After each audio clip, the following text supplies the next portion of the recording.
So today we're going to be planting perennial flowers, and perennial flowers are those kinds that come back every year. First, we're going to go shopping for a few, and then we'll do the step-by-step on exactly how to plant them for the best results. And if you have never been here before, my name is Marlene. Welcome to Marlene's How-Tos, my home and garden channel. So my husband came along with me because today we're getting quite a few items. And these are actually not for our garden. This is actually for a friend that's like a mother to us. She wants to have low maintenance plants that come back with beautiful flowers year after year, which is what the perennials would be. So we're getting her varieties here that will work perfectly for her. We have salvia, we have daylilies of different colors. This is what we saw here as the best choices for her. They are drought resistant, they are deer resistant. They attract beautiful hummingbirds and butterflies and bees. So this is just lovely, lovely for your garden. So perennials, they die back in the winter and they come back in the early spring, sometimes, late spring, and they just beautify your space. And they're wonderful to have. Cone flowers are another option as well too, but we didn't see this color that we wanted, so we didn't get those today. Roses are another good option too, for perennials, plants that come back every year if you don't want to have to keep, planting stuff all the time. But they are high maintenance. And that's because the area where we are, the southeastern United States, it gets hot and humid. And so they get prone to fungal diseases such as black spot. And you'll find that as it gets further into the season, there are also a lot of infestations that take place, like Japanese beetle and other types of bugs. Plus, there's also the issue where you have to, have them deadheaded and have them pruned back from time to time. So I would say they're pretty, but not no maintenance. And then over here now, another good option would be hostas. And these, you don't have to do too much with them, pretty low maintenance. And these, though, are for shaded areas. So if you have a shaded or part shaded area in your garden, then they would be perfect. And they produce beautiful flowers that attract hummingbirds. So pretty good choice there. You can see it says part sun, 4 to 6 hours of sun per day. Over here we have some Lenten rose. These are more like for spring. They don't really go over much blooming into the summertime, but they do come back every year. They are typically one of the first flowers that you'll have blooming in your garden. So another good choice there as well. So let's go down to our shopping here. So we're getting some garden soil, and they had a good price on them today for this particular brand, $5 for $10. Of course, you can choose whatever brand you like. This just happens to be the one that they had on special. And you also need to get your black mulch. You already had black mulch in the yard, so we just got some more to match in with that. So here is us putting some of our stuff together. Here you can see we have our daylily, our mulch, our soil, and we have yellow and purple. So we need to add in some pink to that as well. And that's where the pink salvia came into play. And I like to use colors from the opposite side of the color wheel, so they kind of have that variety. So this is one of the areas that we're going to be working with here. You can see that we had some bulbs that came up, and these actually are pretty yellow enough now, so we can go in and get them cut out. And then over here is the flower bed for the porch. And it's a lot larger than it looks right here. It's probably just the angle of the camera. And as you can see, we're still in the morning. The sun is coming up a little bit. And so we're going to go ahead and get started. And over here we have a container garden. We're going to be working on that as well too. So let's take a look at the lineup here. So we have our pink salvia. We have our daylilies right there. And we also have our salvia, the purple one over here. And they have a nice smell too. It's almost like mint. So they have that nice smell as well too when you're handling them. And daylilies come in other colors too, so you do have other options. So we're going to also go ahead too and add in some annuals to the container garden. And it's a really good idea to put container gardens or hanging baskets to bring that instant pop of color while you're waiting for the perennials to come up. So this over here would be the container garden, and we had planted tulips and pansies in there for her to go over the winter, the pansies, and then the tulips came up afterwards. So here you can see the daffodils, the flowers are faded, but the leaves are still green. So we're going to use the perennials that we're putting in here to kind of block those off a little bit, because we have to allow them to dry down at least partially, yellow up a little bit before we take them out. These ones over here, they can be taken out. They're seeding and they're ready to go. So this is how we're going to do them. Here we can see we try to, like I said, have them line up so they kind of block off some of the ones that we're waiting for those to fade out. Another important thing too, guys, is to know the outdoor planting dates for your area. And this for the United States here, this is what it looks like. And these can be found on the back of any pack of seeds, or you can even look them up online so you can know exactly when to put out your perennials. Because the last thing you want to do is to put them out and then you get a cold snap and then all of that goes to waste. So we're going to go ahead and start with the process here now. There is some mulch already here. This is a new subdivision, so everything was already nicely set up. So we're just going to go in and mark the spot to where we're going to put it, and then we have to go in and dig into the soil. I'm not sure why the trash bag got stuck on there, but as you can see, it was sitting right there. So this is the soil. You can see a little bit of clay is down in there, and again, because it's a new area, the clay is not compact, but it is heavy, so it has to be taken out, and you can use it maybe for some other area to build it up, but for right now, we don't want that in there. We want to have nice rich soil.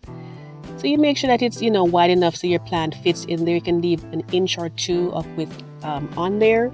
If it's more compact, you can make it a little bit wider, so that way your plant can spread out more easily. But this, like I said, is fairly soft, so that space that we got for it should be reasonable. And then you free up the bottom a little bit, the roots that are down there, so you kind of give them a head start so they can spread out a little more easily. And then you place it in there. You want to make sure it's level with the soil that's surrounding it, because if it's too high, it's gonna dry out. It needs to go down in and have a little soil cover over on it. So you just fill in the spaces in there. No gaps. You don't want to have any air gaps in there. And if it's too low, you can always ease it back out, put a little bit more soil back in, and that way you can get it level. So it's not a perfect science, just a little trial and error until you get it right. So we just go in and fill it in, and if you like, you can add some slow release fertilizer on there if you don't intend to feed them throughout the season. And we'll touch on that a little bit towards the end of the video, so make sure that you stay tuned for that part as well. So you just go in and fill it in, press in lightly to make sure that you don't have any air pockets in there.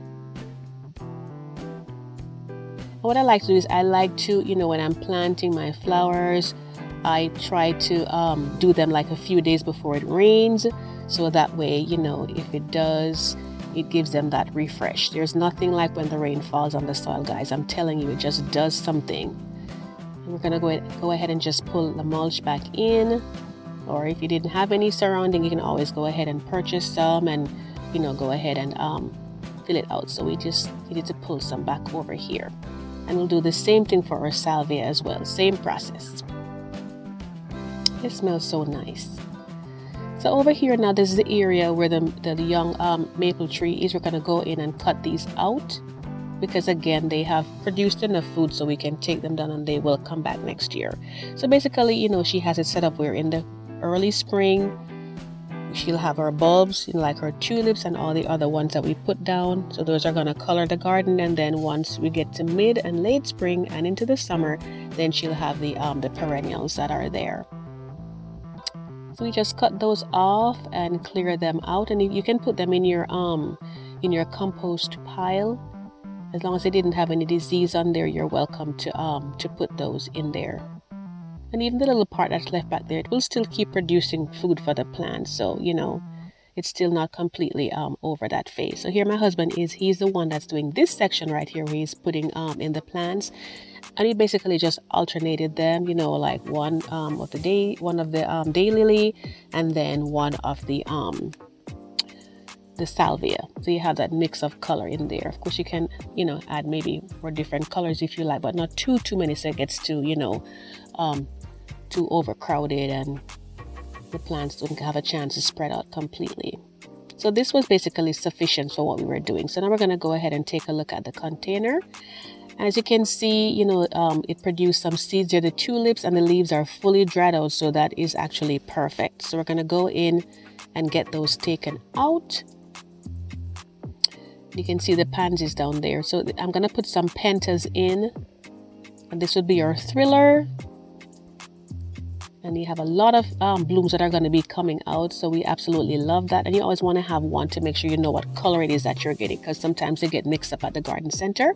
And then here we have our marigolds. These are our fillers, and over here we have our wave petunias. And I did a previous video that I'm going to be linking at the end that's going to show you.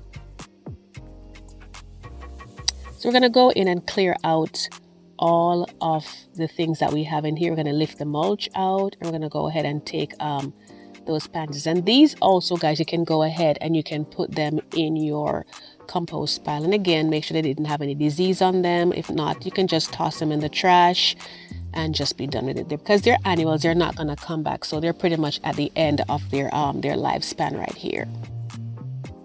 So we'll go ahead and take those out and just put them over there.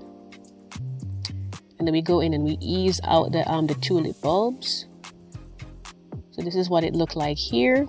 Lots of roots, leaves have dried down. So that's perfect. And for the southeastern United States, tulips are not good repeaters in terms of coming back year after year after year. But typically, you can get at least 2 good years out of them. Maybe about a third year, the blooms will get small, and then eventually you won't get any blooms at all. But we can certainly use these again because we had just planted them in the fall, so they've only bloomed once so far. So you'll take the top off and get off as much of the soil as you can, and then store them in a brown paper bag. Tiny ones like these, though, I just toss them because I don't think we're going to get too much out of those. They didn't build up enough. And if you wanted to see, how I did the arrangement for these specific flowers with a thriller, filler, and spiller, be sure to check out this video that I did. That's my previous video. I'm going to link it at the end for you so you can take a look at all the step-by-step of how we did that. And if you've never subscribed to my channel before, I do lots of gardening. Sometimes I do arrange flowers. So, be sure to hit the subscribe button and tap on the notification bell twice so you'll never miss an upload, and you'll also be recommended to the ones that have been done in the past as well. So of course the next step would be to go ahead and give them a nice, so you can see we have a little rainbow forming right there. Just make sure you give them a good watering. And again, if you can do it before it rains, like a day or two before, that also helps them a lot. Other than that, just water them every day for the first 5 days at least, unless it's raining, to make sure that they stay hydrated. And then as needed, you just make sure that they dry out a little bit first before you water again, not every day once they have been established. So this is how they're looking here. The sun is really bright, so the mulch is not looking as black as it really is. You're not seeing that great contrast, but nevertheless, we were very pleased with how it came out. Quite a few neighbors passed by, we were told, and they really liked how everything turned out. And these are going to fill out so nicely in about 3 weeks or so. So I hope we'll get to show you a follow-up on this. It's going to be gorgeous over here. And again, check out the video linked at the end to see the step-by-step for how I did that container garden with those specific flowers. And so then, once your plants have come in after about 2 weeks or so have passed, you'll want to give them some food if you did not give them like a slow release fertilizer. And you can use whatever brand you like. And make sure that your plant is wet before you feed them. And if you want to get a step-by-step on exactly how to water, how to feed them the right way, then I will go ahead and link the video at the end. I will, so you can click on it there and you can see that. So she also had some azaleas right here. They had kind of gotten beaten up this winter because we had a really cold dip a few days in January. So I'm going to go ahead and trim some off for her to make it a little bit neater. And this also encourages the plant to put out more branching, so it's going to fill out and look really nice for her. So this is what we have going here, guys. Hopefully we'll get a chance to check in with you again to see how they have come along. And I really hope that this gave you some great ideas for your garden. Of course, you can always mix and match whatever types you like. This was just to give you, some pointers as to what really works for me. And I certainly wish you all the very best with your spring gardening. Make it fun. It's so relaxing. Thank you so much for watching. I do hope to see you in the next video. Enjoy your spring and summer. Take care.